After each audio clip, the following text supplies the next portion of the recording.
Mohon nasihatnya Ustadz, karena akhir-akhir ini saya malas beribadah. Baca fadilah ibadah yang Anda mau lakukan. Saya sudah pernah ajarkan ini. Mau rajin sholat malam, baca hadis tentang sholat malam.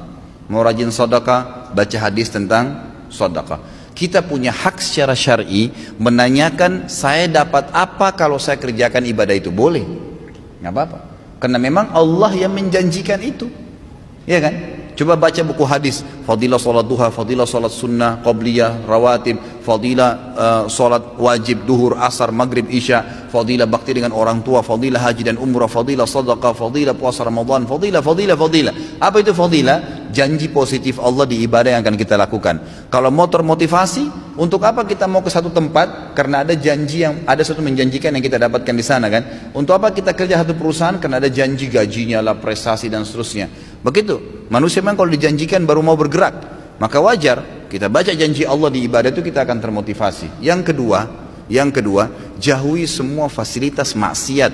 Karena semua yang membuat orang malas ibadah karena ada dosa.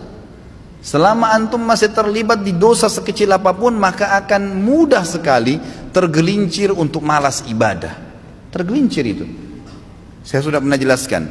Ibadah punya kenikmatan, dosa punya kenikmatan. Tapi nggak bisa disatuin. Nggak bisa disatuin. Tidak bisa disinkronkan, nggak mungkin. Harus pilih salah satunya. Seseorang, saya kasih contoh. Seorang wanita terbiasa pakai jilbab, rapi. Dia sudah merasakan nikmatnya ibadah itu. Tiba-tiba kedatangan satu orang laki-laki di rumahnya, sepupunya atau yang bukan mahramnya, lalu dia terlihat tidak pakai jilbab. Bagaimana perasaan dia sebagai muslimah? Merasa berdosa, merasa bersalah. Kenapa tadi rambut saya dilihat ya? Kenapa? Karena ibadah menutup aurat sudah dia rasakan nikmatnya, dan membuka aurat yang maksiat hilang kenikmatannya, dibenci sama dia. Kalau kenikmatan ibadah ada, kenikmatan maksiat hilang. Kan? Terbiasa menutup aurat membuat orang jadi tidak mau buka aurat, gitu kan?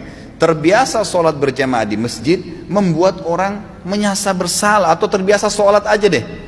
Ya, kira-kira kalau orang sudah rutin sholat 5 waktu, dia sudah tahu fadilahnya dan ancamannya kalau dia tinggalkan. Apakah dia mau tinggalkan sholat berjamaah, sholat wajib? Nggak mungkin, gitu kan? Karena kenikmatan ibadah ini sudah ada. Tapi kalau kita balik, kalau ada orang merasa nikmat dengan maksiatnya, nikmat dengan telanjang di depan orang, nikmat dengan kebohongannya, nikmat dengan harta rampasan, riba, haram, kezaliman, nikmat dengan zinahnya, maka pasti kenikmatan ibadahnya hilang. Mustahil bisa khusyuk. Biar dia mau tutup matanya, biar dia mau paksain, nggak bisa. Bangun sholat malam pun susah. Oh, sholat 5 waktu aja berat, mungkin cuma seperti orang kumur-kumur dan buru-buru kalau dia kerjakan. Nggak bisa. Makanya kata kunci yang kedua adalah jauhi kemaksiatan.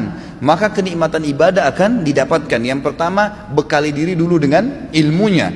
Dapat apa nih kalau saya sholat malam, kalau saya sedekah, baru kemudian jauhi semua fasilitas kemaksiatan. Yang ketiga, ini nggak kalah penting. Bentuk komunitas yang soleh dan soleha, berteman, bersahabat dengan orang yang ahli ibadah. Nggak bisa antum mau rajin sholat malam tapi bergaulnya dengan orang yang tiap malam di karaoke sama diskotik, nyambung nggak? Nggak bakal nyambung itu. Tapi kalau orang yang memang tidurnya habis isya langsung, atau dari majelis ilmu seperti ini terus bubar, masya Allah, nanti malam ya saya miss call jam 3 kita tahajud ya, ngingatin temannya pasti. Atau ngomongannya tentang apa? Kayak majelis ilmu seperti ini kita 2 jam, 3 jam duduk, apa yang kita bicarakan? Qala Allah, qala Rasul, kisah orang saleh, tulisi pendapat para ulama, ada kenikmatannya, gitu kan? Ada ibadah yang kita rasakan, ada sesuatu yang kita dapatkan di situ. Maka teman-teman yang terbiasa dengan ini, nanti dia akan bilang lagi, kayak minggu depan itu, atau mungkin hari Senin ada ustadz ini loh di masjid ini, oh ada ustadz ini di sana kalau pagi, oh ada tablik akbar nanti di sana, oh ada CD-CD-nya Ustadz Khalid loh di situ, ada ceramahnya si Ustadz Fulan ini di sana. Jadi yang dibahas itu kan, yang dibahas masalah itu. Jadi kita akan terus terbawa dengan pembicaraan yang positif. Makanya boleh mengenal siapapun, tapi bersahabat tidak boleh kecuali orang-orang yang soleh dan soleha. Memang begitu. Yang kalau kita buat salah diingatkan, kalau kita buat baik didukung, maka itu penting. Tinggalkan semua teman-teman yang bobrok itu. Boleh menasihati mereka, mendakwai mereka, mengingatkan, tapi bukan menjadi sahabat, bukan berbaur dengan mereka.